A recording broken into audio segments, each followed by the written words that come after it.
Once more we meet face to face.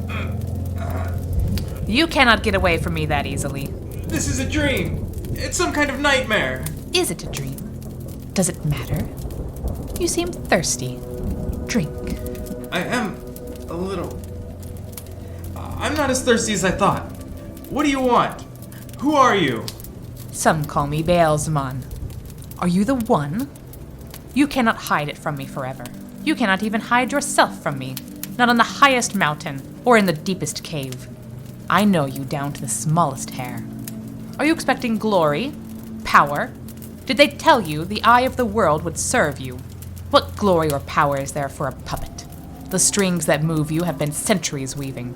Your father was chosen by the White Tower, like a stallion roped and led to his business.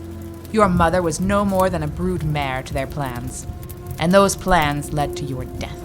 My father was a good man, and my mother was a good woman. Don't you talk about them. So there is some spirit in you after all. Perhaps you are the one. Little good it will do you. The Amerlin seat will use you until you are consumed, just as Davian was used, and Urian Stonebow, and Gwyer Amalazan, and Rowland Darksbane, just as Loghain is being used. Used until there is nothing left of you. I don't know. You are bound in Shaiol Ghul. You and all the Forsaken. Bound by the Creator until the end of time. The end of time? You live like a beetle under a rock, and you think your slime is the universe. The death of time will bring me power such as you could not dream of, worm. You are bound! Fool, I have never been bound. I stood at Luz Theron Kinslayer's shoulder when he did the deed that named him.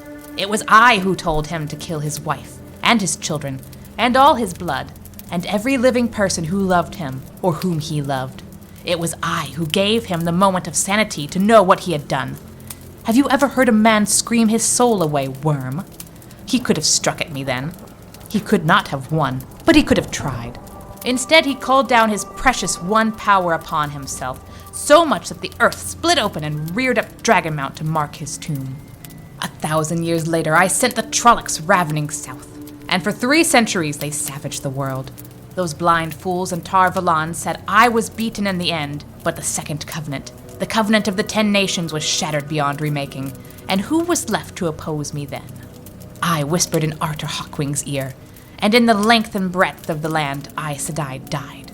I whispered again, and the High King sent his armies across the Aerith Ocean, across the world's sea, and sealed 2 dooms.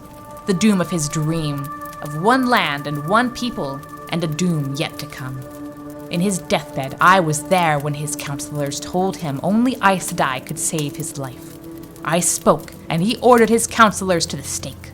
I spoke, and the High King's last words were to cry that Tar Valon must be destroyed. When men such as these could not stand against me, what chance do you have, a toad crouching beside a forest puddle?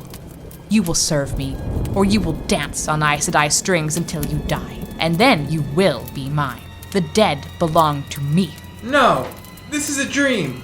It is a dream. Do you think you are safe from me in your dreams? Look,